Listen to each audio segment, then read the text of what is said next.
Hola, muy buenos días a todos, señoras y señores, y bienvenidos al primer café en este Día Internacional de la Cruz Roja. Como verán, llevamos todos la insignia de la Cruz Roja, todos los contertulios que nos sentamos en torno a esta mesa, y les pedimos a todos ustedes su colaboración para esta institución centenaria que cumple un servicio social indiscutible. Hoy nos acompaña un personaje al que ustedes conocen bien, un personaje que lleva años dando que hablar y que promete dar que hablar mucho más en los próximos años. Un personaje que ha hecho verter ríos de tinta en los periódicos en la última semana y concretamente en el fin de semana, y al que yo creo que debemos preguntar así de golpe nada más para empezar. Señor Bono, buenos días. Muy bienvenido. buenos días, muchas gracias. Si tiene usted intención de aspirar o de presentarse candidato a las elecciones generales por su partido y de aspirar al mismo tiempo a la Secretaría General de su partido en los próximos meses o en los próximos años, ¿no? Bueno, como la mañana dará para mucho, podremos hacer bromas a lo largo del desayuno y comentarios que pueden ser algunos ambiguos y otros más claros. En esto quiero ser tajante.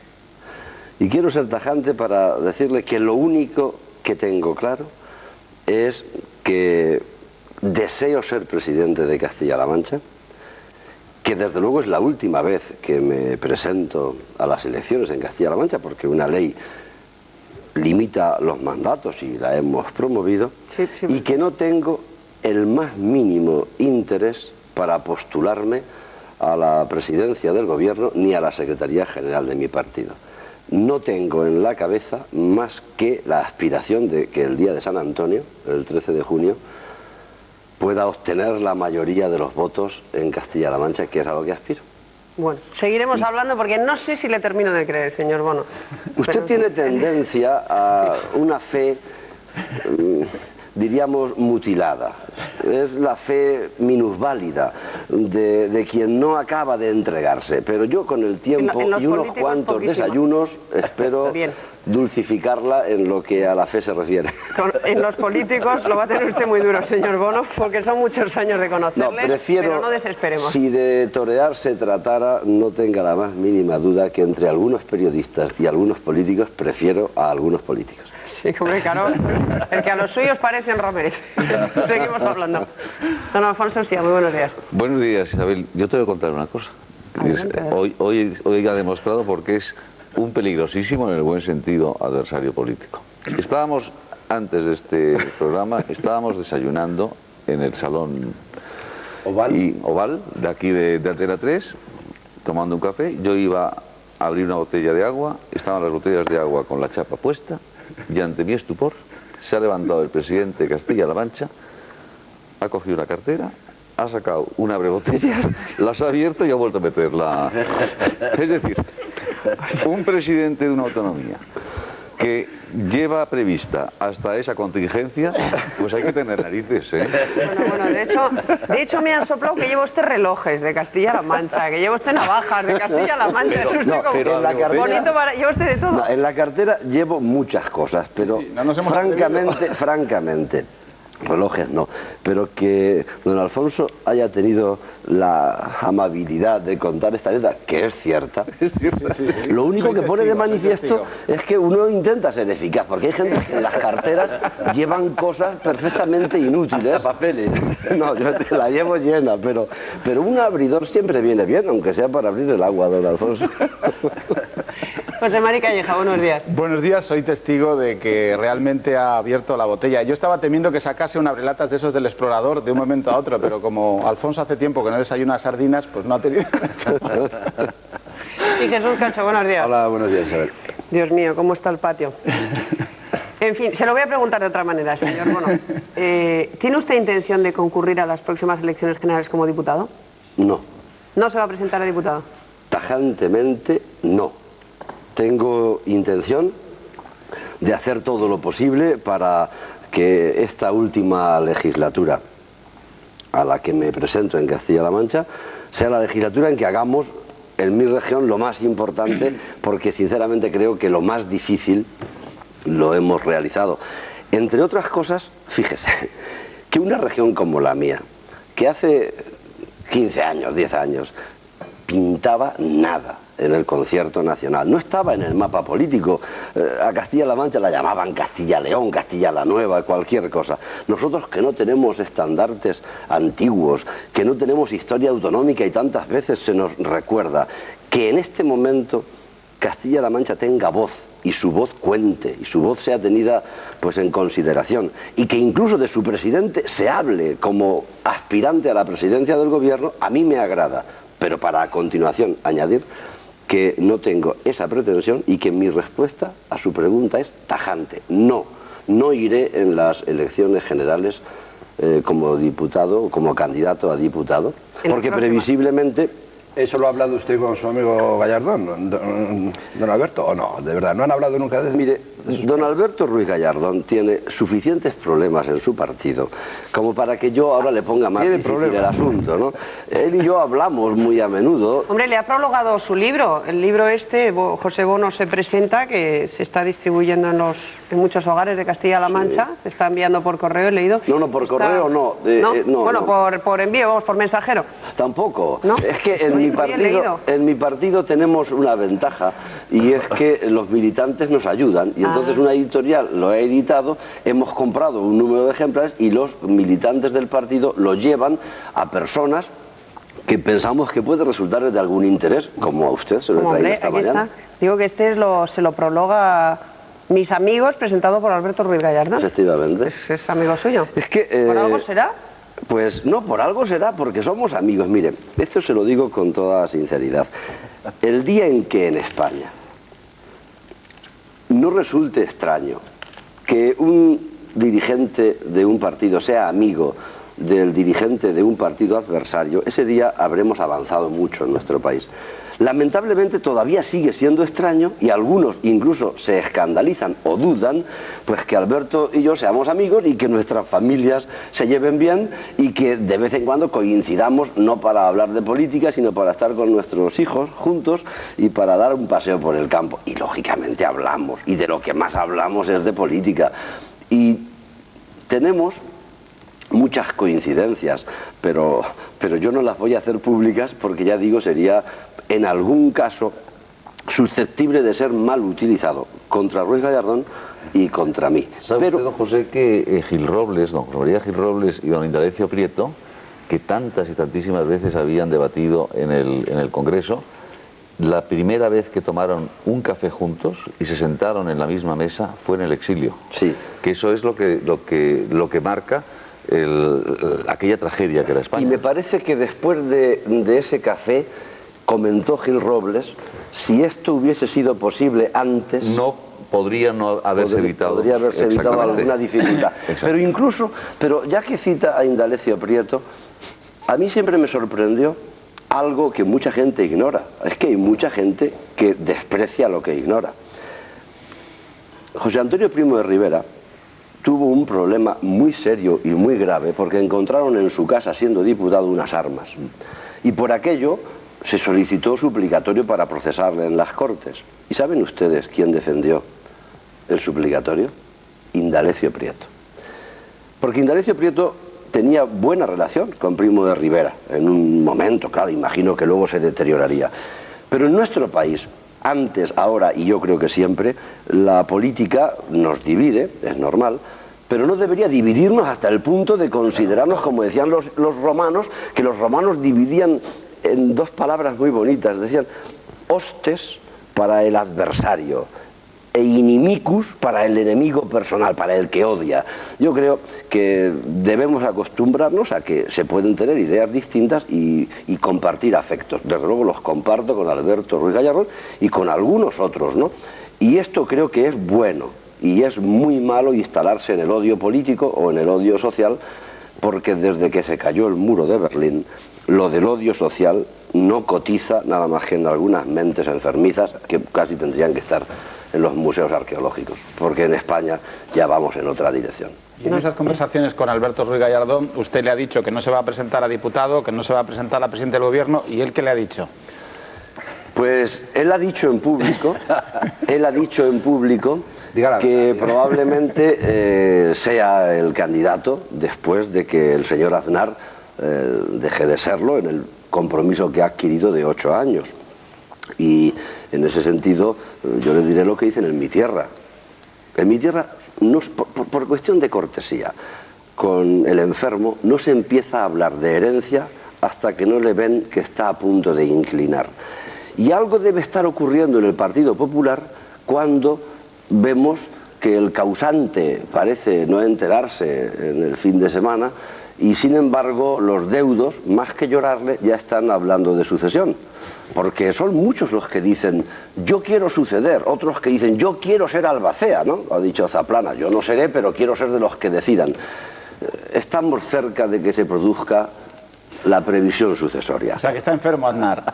Pero lo dicen sus médicos, lo dicen sus cercanos. Por eso se afana tanto Javier Arenas en decir en una entrevista que he leído ayer en El Mundo que es una torpeza hablar de sucesión. Pero claro, es decir, es una torpeza hablar de muerte, pero cuando el enfermo está enfermo, la extremaunción es lo que más conviene. Me va a perdonar, pero yo que estoy de acuerdo con usted, este fin de semana los periódicos... ¿Está de acuerdo en que está enfermo? No, estoy de acuerdo con que este fin de semana los periódicos ofrecían varias informaciones sobre la sucesión de Aznar, pero tantas o más ofrecían sobre el recambio inmediato del candidato socialista, del señor José Borrell, que desde luego, según los periódicos, y no precisamente de los periódicos más antisocialistas que hay, sino más bien de los que suelen ser más afines, o del que suele ser más afín a su partido, le ponían como enfermo terminal, vamos, daban a entender que no llega a las elecciones. ¿Usted está absolutamente seguro de que José Borrell va a ser el candidato socialista a las próximas elecciones? Sí, sí. ¿Segurísimo? Sí, mire, si usted sigue hablando, ya acabará descubriendo que todos los periódicos hablan de la sucesión de Aznar, excepto El País, que publicaba una página impar con una cosa que a mí, lo que más me gustó de la página es que la foto no estaba mal, ¿no? Pero el contenido acerca de mi postulación como sucesor de Borrell no responde más que a una fantasía, y la fantasía es gratis. Pero en el caso del señor Aznar, yo creo que no es fantástico imaginar que lo que dice Ruiz Gallardón es cierto, porque si yo hoy viniese aquí y le dijera, sí, señora San Sebastián, lleva usted razón, yo quiero ser el sucesor, pero yo no lo he dicho, ha sido Gallardón el que lo ha dicho con respecto a Aznar, ha sido incluso el señor Rato el que también dice, bueno, yo en esa tómbola también tengo papeletas, y casi todos están postulándose. En el Partido Socialista me pone usted el ejemplo de un artículo de Ibáñez ayer en El País, y yo le he dicho tajantemente, con todos mis respetos a quien lo escribe, no tiene fundamento. Yo no voy a ser le hago la segunda pregunta. ¿Usted hoy por hoy está absolutamente seguro de que el candidato del PSOE a las próximas elecciones va a ser José Borrell? Claro, por supuesto, no tengo la más mínima duda. Ha ganado las elecciones primarias, será el candidato, si Dios quiere, quiero decir, si Dios quiere, si le da vida. Es lo único que necesita para ser el candidato. Tiene ya la legitimidad de la elección y es normal que de contrario se intente incluso minar esa posibilidad, porque el mejor modo de minar la victoria es minar la candidatura. Pero Borrell es el candidato y sobre hechos no, contra hechos no valen razones. A pesar de Huguet y a pesar de Aguiar, es decir, a pesar...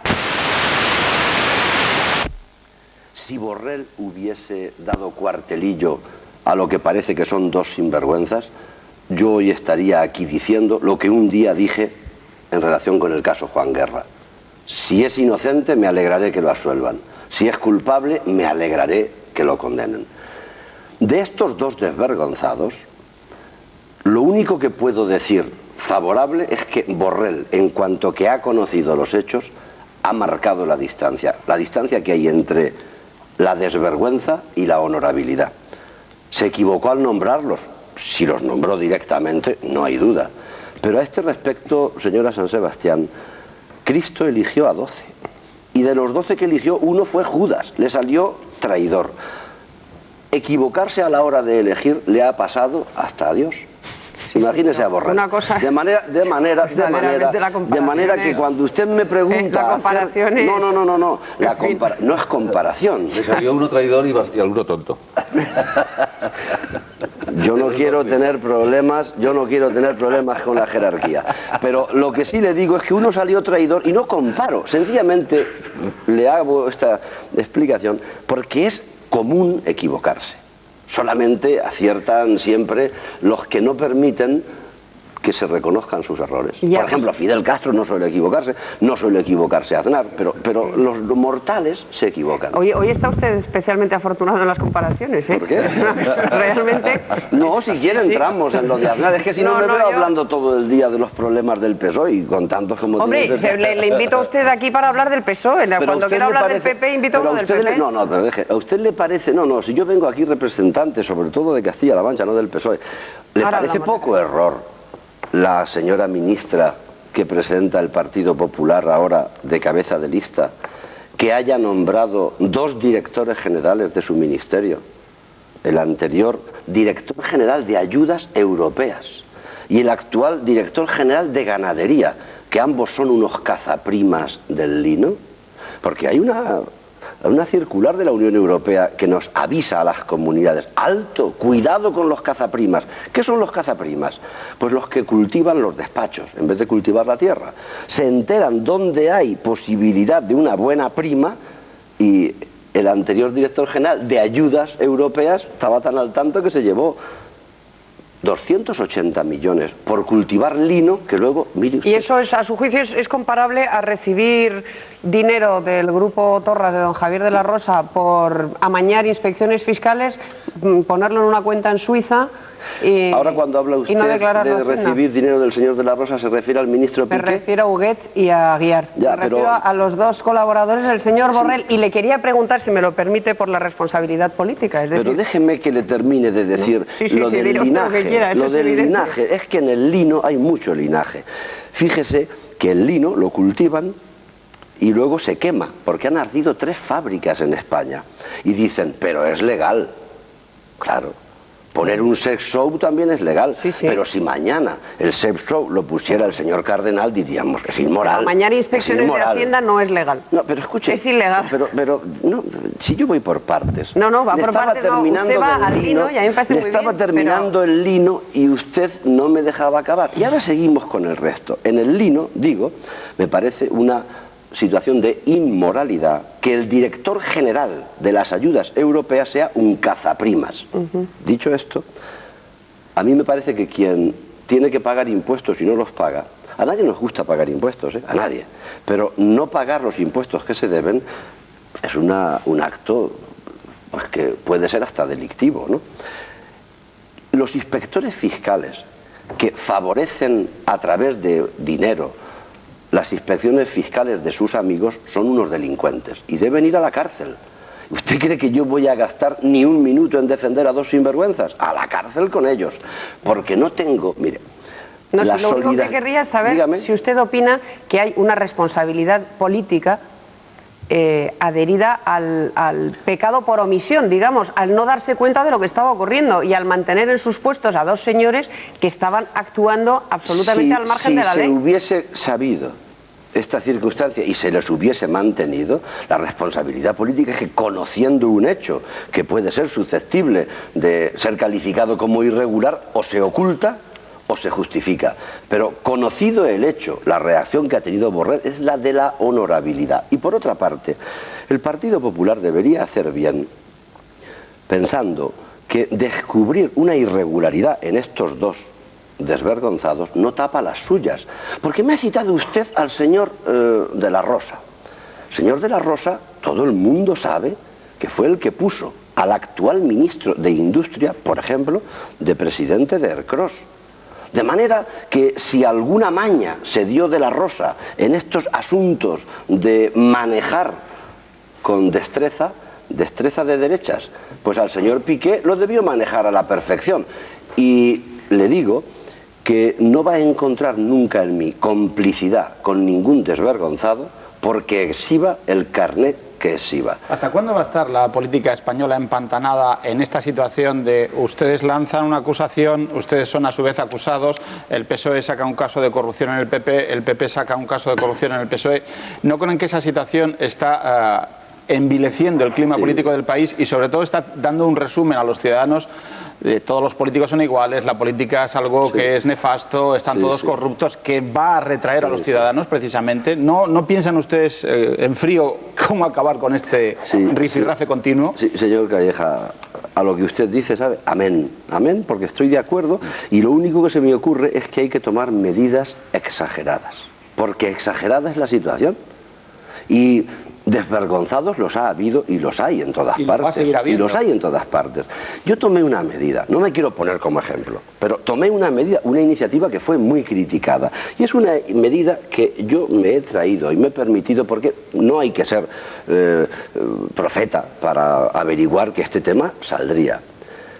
En Castilla-La Mancha es la única región de España y de Europa donde el diario oficial de la región publica los bienes, rentas, actividades e intereses desde el presidente de la Junta al último nombrado por decreto, es decir, el último nombrado por confianza. Sí, esto es duro y exagerado. Abrir la primera página del diario oficial y encontrarse que el señor Bono gana 7.788.150, que tiene en el Banco Popular una cuenta corriente con este saldo. Esto es exagerado, pero más exagerado es lo que usted decía, el empantanamiento de las acusaciones mutuas. Presidente, perdón un momento, entonces yo creo que hay... Esto no es un parche Sor Virginia que todo lo arregla, no. Lo que sí digo es que si algunos tuvieran la obligación de publicar de este modo sus bienes, sus rentas y sus actividades, si nos hubiésemos tenido que enterar, por ejemplo, que el señor Piqué en el piso que vive es suyo, que a su vez se lo alquila para pagar menos impuestos, a lo mejor no lo habría hecho. Porque no hay que pensar que la gente es buena por naturaleza cuando es de los míos y mala por naturaleza cuando es de los adversarios. Todos nos levantamos unos días miserables y nos acostamos sublimes. Todos. ¿Va a promover el...? Perdón un momento, todos. Y lo que digo es que contra la posibilidad de la miseria, la publicidad. Es lo que digo.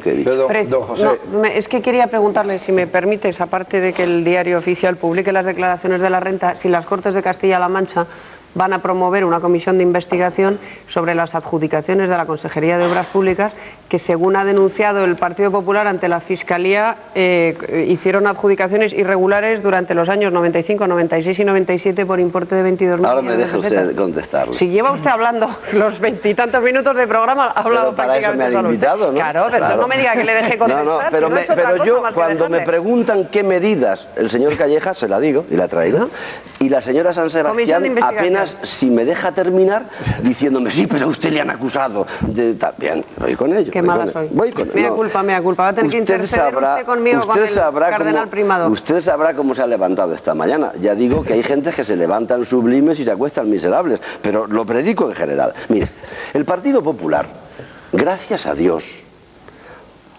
escribió un documento que cayó en manos de Europa Press, que es este. Como yo sabía que usted me lo preguntaría, me lo he traído. Y Europa Press da un despacho el día 18 de abril en el que dice: el Partido Popular de Castilla-La Mancha ha enviado un argumentario a sus secretarios y presidentes provinciales con el fin de implicar al socialista Bono en la corrupción. El documento, fechado el 9 de abril, recoge el argumentario. Bien, es decir, hay un argumentario para implicar al socialista Bono en la corrupción. Y el Partido Popular está cumpliendo al pie de la letra con el argumentario y con el programa. Y han denunciado en la Fiscalía Anticorrupción las adjudicaciones hechas por 3 consejeros de Obras Públicas. Ahí está, en la consejería, en la Fiscalía. ¿O no? La Fiscalía, pero escúcheme, déjeme. Si es que no me contesta, si es que el Partido Popular... No, perdone, no, si le voy a contestar, pero no le voy a contestar lo que usted quiere. Hombre, yo le voy a solo quiero que me contestar conteste la la verdad. pregunta. Le voy a contestar la verdad. El diputado denunciante ha felicitado en 2 ocasiones a la Consejería de Obras Públicas por el cumplimiento de la ley en materia de adjudicaciones. El diputado denunciante, que se llama Ortí, ha tenido todos los expedientes a su disposición hace 2 años. Y el diputado denunciante se ha ido al fiscal anticorrupción, ¿saben cuándo? Cuando estamos encima de las elecciones, no 2 años antes para que se averiguara. Y ¿sabe qué le digo? Que le hemos ofrecido discutir caso a caso línea a línea, todo cuanto quiera, en las Cortes.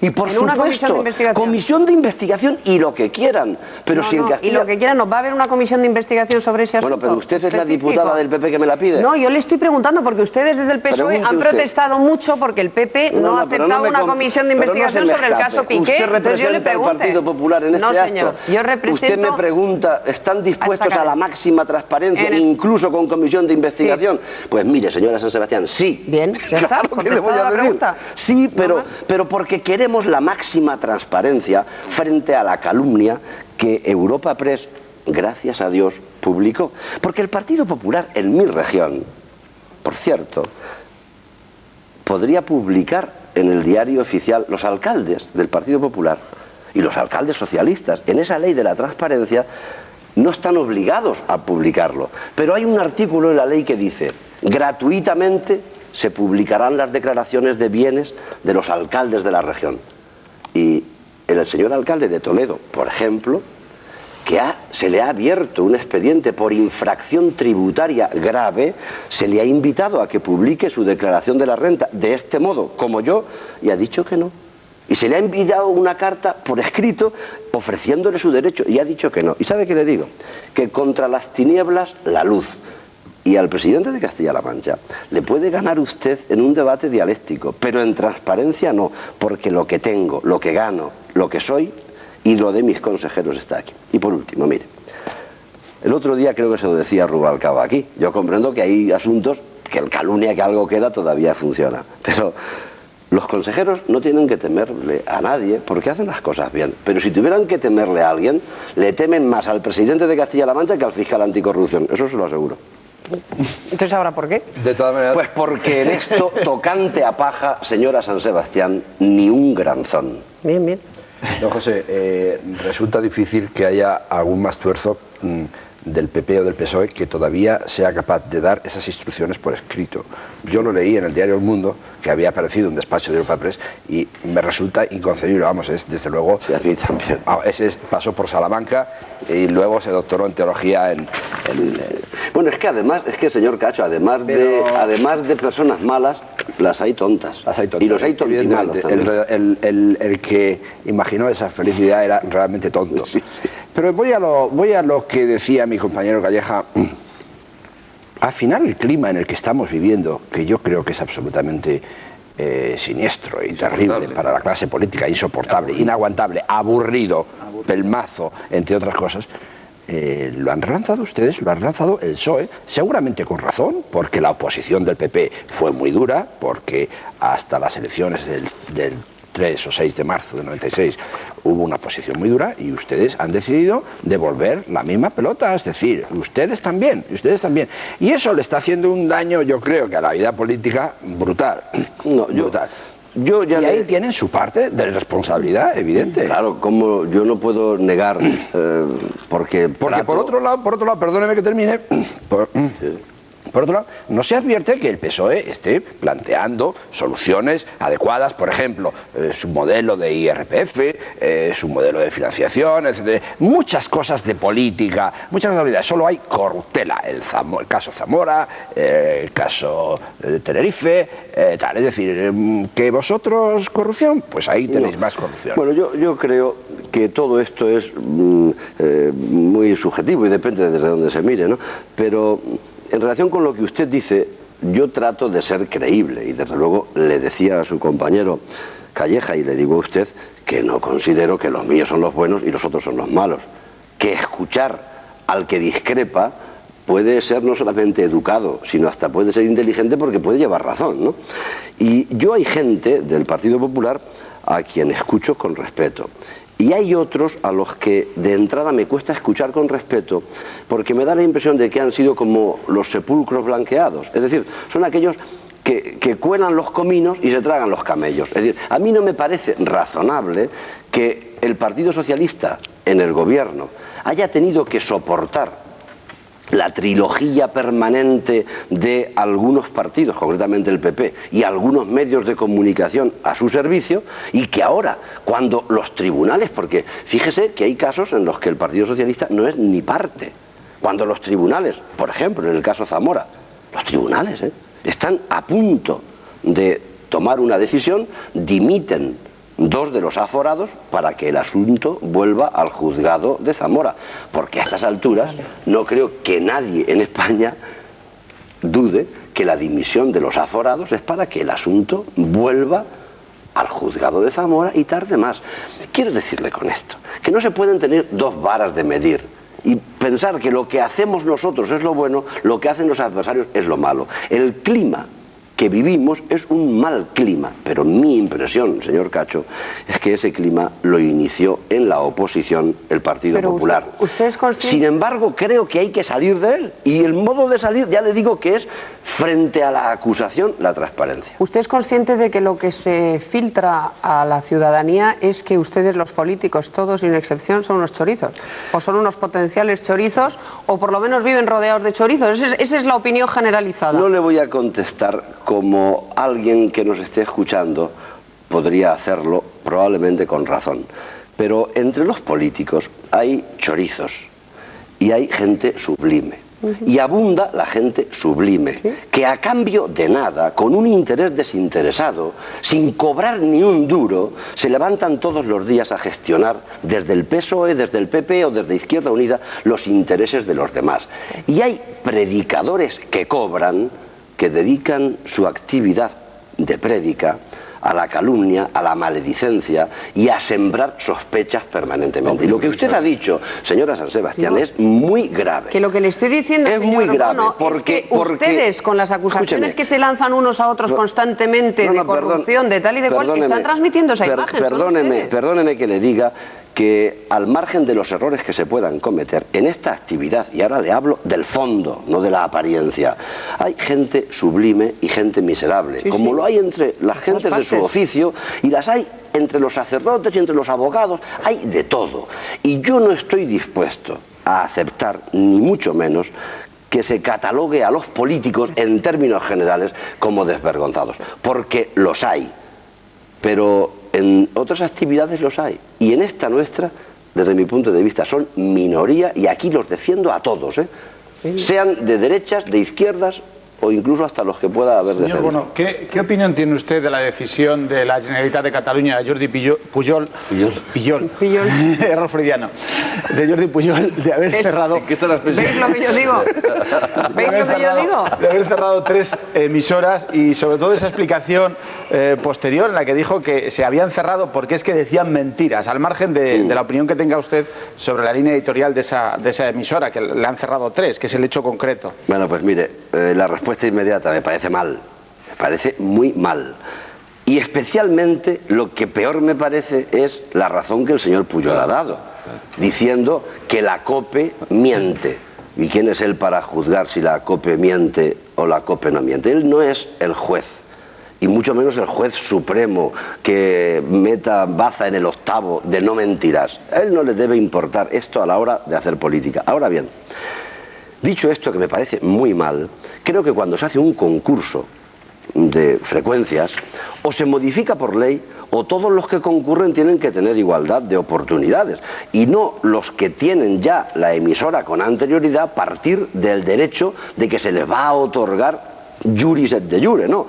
Si hay un concurso, todos tienen oportunidad de tenerla, y por tanto todos tienen oportunidad de perderla. Pero en este caso concreto, la explicación que ha dado el señor Pujol, además dándose la circunstancia de el resultado del concurso, ¿no?, que ha sido pues un poco llamativo, y la explicación del concurso, a la COPE no, porque la COPE miente, me parece absolutamente impresentable.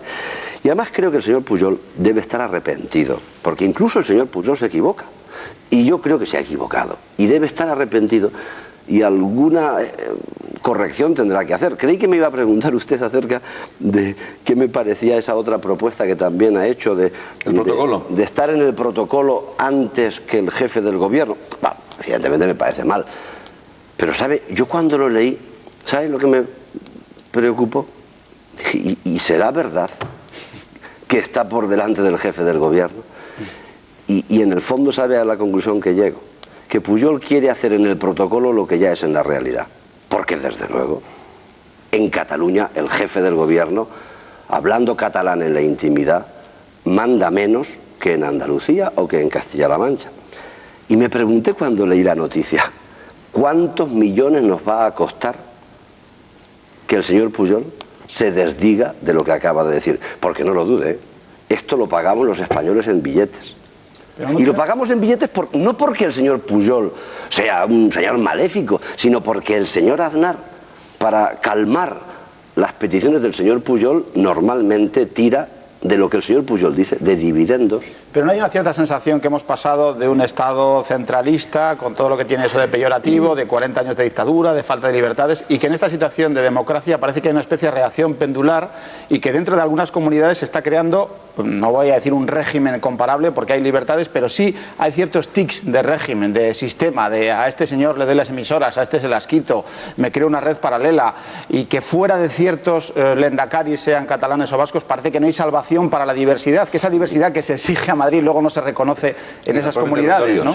Sí, no, claro, en la medida en que eso ocurre, a mí me parece muy condenable, porque la democracia no puede tener barreras, y mucho menos el nacionalismo no puede ser una barrera. Es decir, cuando el señor Arzallus dice, por ejemplo, que el País Vasco no cabe en la Constitución, a mí me da la impresión que lo que está queriendo decir es que quien no es nacionalista no cabe en el País Vasco. Eso, claro. Que quizás es lo que usted se refería. Claro, es inadmisible el planteamiento, porque por más que uno reflexiona, o mejor dicho, cuanto más reflexiona uno, más cuenta se da de que las fronteras son un invento artificial. ¿No le entristece, señor Bono, el que precisamente eso que hablaba José Mari Calleja y Isabel y bueno, y usted y Jesús, de esa confrontación diaria y a veces tan sucia y tan rastrera entre los dos partidos políticos más importantes de España? ¿Y no le entristece pensar que en un territorio concreto de España esos dos partidos no van a tener más remedio que estar juntos? Bueno, yo he dicho hace algún tiempo algo que me costó algún disgusto, pero creo que si en los países de nuestro entorno la posibilidad de un gobierno conjunto no solamente se ha dado, sino que está entre lo que es razonable. Sí, se ha inventado ya. En España no debería ser algo que nos asustara cuando tenemos problemas, incluso en alguna medida, más graves que estos países de nuestro entorno. Porque España es el único país de la Unión Europea, el único, desde mi punto de vista, donde hay seriamente una posición secesionista por parte del nacionalismo radical vasco, que aspira a la secesión. Y cuando esto se puede decir de otros modos, y Pacto de Lizarra o tal, pero hay un territorio que aspira a la secesión e incluso ha aspirado a la secesión por la fuerza y con las armas. E incluso han convencido a otros nacionalistas que se llaman algunos moderados. Por ejemplo, cuando oigo que el señor Setién justifica diciendo que ETA, pues si no pide perdón, tampoco lo pidió Franco, con lo cual, comentábamos, está igualando a ETA con Franco. No entraré en las comparaciones, pero lo que sí digo es que algunos han caído, digamos, en la trampa del nacionalismo secesionista y asesino, como el de ETA. En ese caso, ¿estaría justificado que el Partido Popular y el Partido Socialista se uniesen para defender no las quintaesencias de los reyes católicos ni de Felipe II? Si a mí, cuando hablo de España, lo que me interesa no es la España de los reyes católicos, ni la España de Felipe II, ni la España de aquella del imposible el alemán que a veces decíamos en la escuela, ¿verdad? No, si lo que me interesa es la España que garantice que mis hijos y mis nietos tengan las mismas oportunidades educativas y sanitarias, aunque tengan el RH distinto, aunque hayan nacido en Erandio o hayan nacido en Valdepeñas. Si es que la radical igualdad en cuanto a las oportunidades de todos los españoles es lo que se pone en peligro cuando se pone en peligro la unidad de España. Claro. Esto es lo que tendríamos... O sea, ¿que va a haber pacto o no? No, yo soy partidario de que en defensa de estos intereses haya el mayor nivel posible de cohesión por los que coincidan. Es decir, hace falta un ejercicio de sinceridad que hasta ahora no ha parecido plantearse. El ejercicio de sinceridad en virtud del cual lo importante no es ganar las próximas elecciones, sino garantizar no las oportunidades de los españoles, sino la igualdad de oportunidades de los españoles, que hoy no están garantizadas. Es decir, que en el País Vasco, a su juicio, si hay una posibilidad de gobernar una ciudad o un municipio por parte de los partidos constitucionalistas y la alternativa es que lo gobiernen las fuerzas nacionalistas, ¿usted cree que debe haber entendimiento entre el PP y el PSOE o no? Yo no sé si usted, cuando me hace la pregunta, lo hace de un modo bien intencionado o mal intencionado, pero lo que sí le voy a decir es una cosa. Porque está usted siempre juzgando mis intenciones, señor Bono. Yo le hago una pregunta sencillísima. ¿Es usted partidario del pacto o no? ¿Sabe por qué, señora San Sebastián? No sé. Porque la inmensa mayoría de la audiencia le ve a usted las intenciones. Claro. Sí, y yo también. No, a mí no, yo las a mí lo que me gustaría que viera la mayoría de la audiencia, toda la audiencia es una respuesta concreta, para variar. Ahora después. ¿Sí o no? Pero digo que mis intenciones... ahora después nos quedan 8 minutos. Sí, no, pero me da tiempo. Mis intenciones se ven. Estoy afiliado al Partido Socialista. Las suyas se adivinan. Señor Bono, por favor, dígame si sí o si no. Es que a usted no le dicen las cosas tan claras todos los días. No. Pero le respondo. Yo como soy masoquista, pero le respondo aquí a usted una y otra vez a que me las diga. Usted. Pues algo tendrá el agua cuando la bendicen. ¿Será que tenemos audiencia? Eso es. Pero le voy a contestar a lo que usted me pregunta. Como ve, no me quiero callar porque... A este paso se nos acaba el tiempo. Pero no insista, si todo el mundo sabe que usted está en el PP y yo en el PSOE. Mire, en relación con la pregunta que me hace, le quiero decir lo siguiente.